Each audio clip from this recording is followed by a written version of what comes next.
വേറെ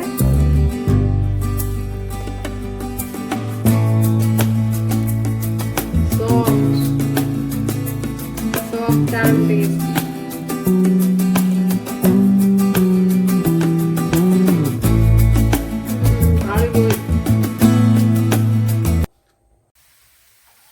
ലോ ഫ്ലെയിമിലിട്ട് സാവകാശം ഇതുപോലെ തിരിച്ച് മറിച്ചിട്ട് നല്ലതുപോലെ വേവിച്ചെടുക്കണം.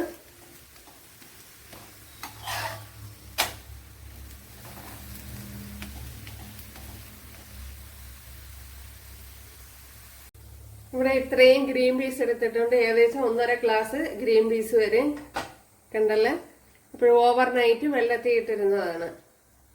ഇതിനാവശ്യമായി ഒരു 6-7 അല്ലി വെളുത്തുള്ളി, ചെറിയ പീസ് ഇഞ്ചി, ഒരു 1/2 ടീസ്പൂൺ ജീരകം, അതെല്ലാം കൂടി ചതച്ചെടുത്തോണ്ട് വന്നിട്ടുണ്ട്.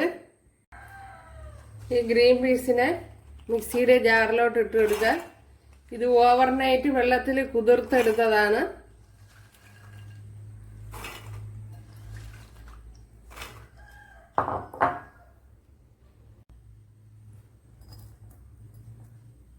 അപ്പോൾ ബാക്കി ഉണ്ടായിരുന്നതോടെ അടിച്ചെടുത്തിട്ടുണ്ട്. അപ്പോഴിത് ഒരുപാട് പേസ്റ്റാക്കി എടുത്തിട്ടില്ല. കണ്ടല്ല, ചെറിയൊരു തരിതരിപ്പോട് കൂടിയാണ് അരച്ചെടുത്തിട്ടുള്ളത്. ഫൈൻ പേസ്റ്റാക്കി എടുത്തിട്ടില്ല. അതേപോലെ ഒട്ടും വെള്ളവും ചേർത്തിട്ടില്ല. വെള്ളമൊന്നും ഇല്ലാതെയാണ്, വെള്ളം ഒട്ടും ഒഴിക്കാതെയാണ് അടിച്ചെടുത്തത്. ഇതിലേക്ക് ഒരു സവാള കട്ട് ചെയ്തിട്ട് കൊടുക്കുക. ഒരു മീഡിയം സൈസ് സവാളയാണ് എടുത്തിരിക്കുന്നത്.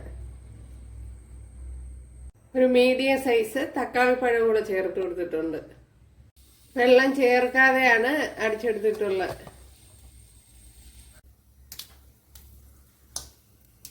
ശകലം കടുക് ചേർത്ത് കൊടുത്തിട്ടുണ്ട്. അതിൽ ഒരു 2 ടേബിൾ സ്പൂൺ വെളിച്ചെണ്ണ ചേർത്ത് കൊടുത്തിട്ടുണ്ട്. ഇതിലേക്ക് ഇനി ചതച്ച് വെച്ചിരിക്കുന്ന വെളുത്തുള്ളി ഇഞ്ചി ചേർത്ത് കൊടുക്കുക.